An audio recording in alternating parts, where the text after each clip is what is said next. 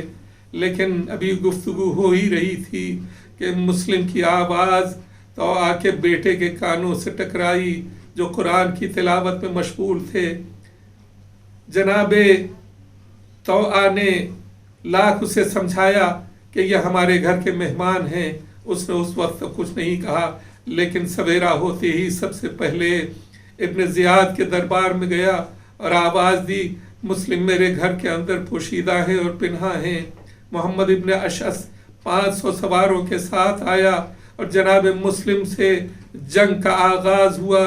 جناب مسلم جنگ کرتے جاتے ہیں، زخموں سے چور ہوتے جاتے ہیں، یہاں تک کہ دھوکے سے آپ کو گرفتار کیا گیا، ابن زیاد کے دربار میں لایا گیا، آواز دی گئی امیر کو سلام کرو، فرمایا میرا امیر راستے میں ہے، حسین مظلوم میرا راستے میں ہے۔ اور ایک مرتبہ جب وہ منزل آئی کہ اپنی وصیت کرنا چاہو تو وصیت کرو، لیکن امیر کے امام جناب مسلم نے وصیت تو کیا کی، بس اتنا کہا کہ میری یہ وصیت ہے کہ کوئی سوار جائے اور سید الشہداء سے کہہ دے کہ کوفے والوں نے آپ کے ساتھ بے وفائی کی ہے، آپ کوفے کی طرف نہ آئیے گا۔ اور ایک مرتبہ مولا کو دارالعمارہ کی منزل کے اوپر لے گئے اور سر و گردن میں جدائی کر دی گئی، لاش زمین کے اوپر پھینک دی گئی، سر کو اٹھا کے رکھ دیا گیا۔ ایک منزل وہ بھی آئی کہ سید الشہداء کو اس کی اطلاع دی گئی کہ جناب مسلم شہید کر دیے گئے۔ خیمے کے اندر تشریف لائے، رقیہ جو مسلم کی بیٹی تھی اسے اپنے زانو کے اوپر بٹھایا، سر پہ ہاتھ پھیرنے لگے۔ اہل حرم کو محسوس ہو گیا مسلم شہید ہو گئے، اسی لیے بیٹی کے سر پہ ہاتھ پھیرا جا رہا ہے۔ میں کہوں گا سکینہ نے یہ منظر ضرور دیکھا ہوگا کہ میرے بابا کی شہادت کے بعد ممکن ہے لوگ میرے سر کے اوپر ہاتھ پھیرے، لیکن کوئی تماچا لگا رہا تھا، کوئی رخسار کے اوپر تماچا لگا رہا تھا اور کوئی گوشوارے چھین رہا تھا۔ وَسَيَعْلَمُ الَّذِينَ ظَلَمُوا أَيَّ مُنْقَلَبٍ يَنْقَلِبُونَ۔